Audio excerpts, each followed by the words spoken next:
Acre நட்டீங்க? இல்லம்மா, நீங்க யார வேணா கேட்டு பாருங்க. 10 பேர் நடந்தா இருந்தா 6 நாளைக்கு 6 ஏக்கருக்கு மேல நட முடியாதுமா. முடியாது? கணக்கு. Follow me.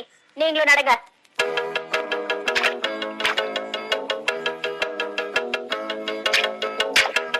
அந்த நாத்த கொண்டாயா. கணக்கு. அந்த ஸ்டாப் வாட்ச் எடுங்க. நீங்களே வச்சுக்கோங்க. நான் ஆன் பண்ண சொன்னதும் கரெக்டா ஆன் பண்ணும். ரெடியா? ஆன் பண்ணுங்க.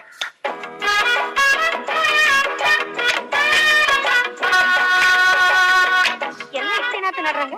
அடுத்தது அந்த ரசனத்துலதான் இருக்கும். கணக்கு அந்த வாட்ச் ஸ்டாப் பண்ணு.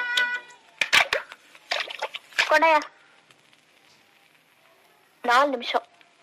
4 நிமிஷத்துக்கு ஒரு கத்தன்னா ஒரு நாளைக்கு 8 மணி நேரத்துக்கு 120 கத்தை ஆகுது. That means 120 into 6 for 10 members equal. 6 நாளைக்கு 7 ஏக்கர் தாராளமா நடலாம்.